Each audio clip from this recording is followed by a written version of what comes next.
पूरे बिहार में दो धारा की लड़ाई होगी, एनडीए और महागठबंधन। आज बिहार में चाहे किसी भी विधानसभा में चले जाइए, 70% लोग एनडीए के पक्ष में हैं।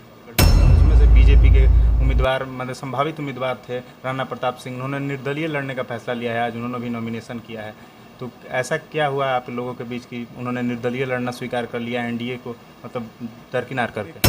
मांझी के विकास के लिए एनडीए को उनका साथ देना चाहिए और रणधीर को अपना छोटा भाई मानकर अपना आशीर्वाद देना चाहिए, सहयोग देना चाहिए। ये क्वेश्चन लेंगे हम मढ़ौरा विधानसभा क्षेत्र को लेकर। कहा जा रहा था कि आपके भाई को मढ़ौरा विधानसभा क्षेत्र से टिकट दिया जा सकता है, लेकिन वहाँ पे एक ऐसे कैंडिडेट को एलजेपी से टिकट दिया गया है जो कि जिनका आइटम सॉन्ग आज काफ़ी ट्रेंडिंग में है, वायरल चल रहा है कि इनको कहा जा रहा है कि आइटम सॉन्ग मतलब करती थी और कैसे क्षेत्र में जनता से किस तरीके से इनको वोट मिलेगा। तो नमस्कार, द विलेज न्यूज़ देख रहे हैं आप और मैं हूँ आपके साथ किशन शर्मा। देखिए, अभी हमारे साथ मांझी विधानसभा क्षेत्र से एनडीए के उम्मीदवार हैं जो कि जदयू से इनको टिकट मिला हुआ है, श्री रणधीर सिंह जी। सबसे पहले तो आपका हमारे चैनल में स्वागत है। बहुत बहुत धन्यवाद।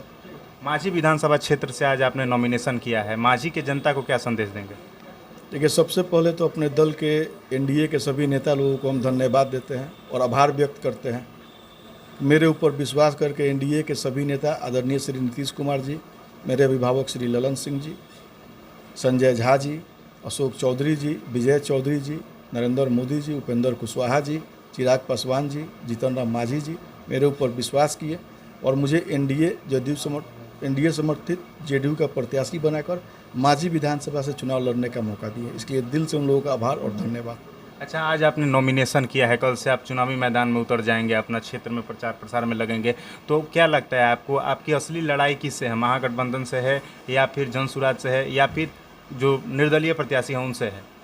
पूरे बिहार में दो धारा की लड़ाई होगी, एनडीए और महागठबंधन। इन दो धारा के अलावा कौन लड़ता है नहीं लड़ता है कहीं कोई दिखेगा नहीं। दो धारा की लड़ाई है। एक धारा वो है जो बिहार को विकास की ऊंचाई पे ले जाने का काम कर रहा है, जिसके बिहार के मुखिया, मेरे अभिभावक, बिहार के यशस्वी मुख्यमंत्री आदरणीय नीतीश कुमार जी हैं। केंद्र में हम लोगों के नेता नरेंद्र मोदी जी हैं। 5 दल के नेता सब लोग मिलकर बिहार को एक ऊंचाई देने का काम कर रहे हैं।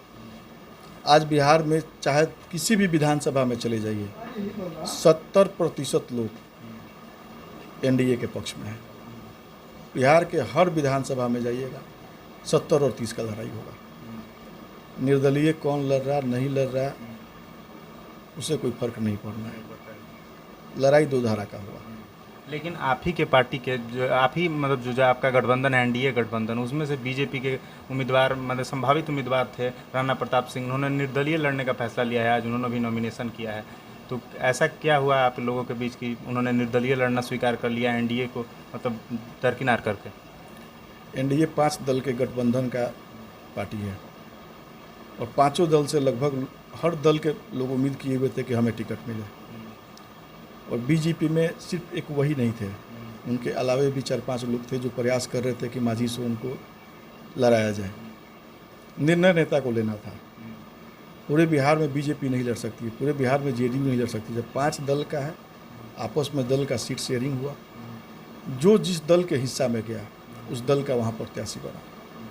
और जिनके बारे में आप बोल रहे हैं कि निर्दलीय चुनाव लड़ रहे हैं, उनको हम बड़ा भाई मानते हैं। वो एनडीए के सिपाही हैं, बीजेपी के मजबूत सिपाही हैं, बीजेपी के लिए अच्छा काम भी किए हुए हैं। हम तो ये मान के चलते हैं कि वैसे लोग जो जिनको हम बड़ा भाई मानते हैं, जो एनडीए को जिताने की बात करते थे, जो वहाँ के स्थानीय विधायक उनका लगातार वो विरोध कर रहे थे, उन पे वो अक्सर चर्चा करते थे कि मांझी को बर्बाद कर दिए, एक नया प्रथा ला दिए जिससे बाहरी ठेकेदार भी जाने में डरता है। वैसे विधायक को रोकने के लिए, मांझी के विकास के लिए एनडीए को उनका साथ देना चाहिए और रणधीर को अपना छोटा भाई मानकर अपना आशीर्वाद देना चाहिए, सहयोग देना चाहिए। अच्छा, आज आपने नॉमिनेशन कर दिया, जब करके बाहर निकल रहे थे तो जितने भी आपके समर्थक हैं आपकी जय जयकार कर रहे थे, साथ में आपके पिताजी की भी जय जयकार कर रहे थे। तो समर्थकों की मांग है कि क्या आपके पिताजी कब जेल से बाहर आ रहे हैं, विधायक बनने के बाद क्या उसके लिए आप क्या करने वाले हैं? देखिए, ये न्यायालय का मामला है, न्यायालय पे भरोसा है। 8 साल हो गया मेरे पिता को आज जेल में रहते हुए। उसके बाद भी सिर्फ छपरा, मांझी और एकमा की बात नहीं है।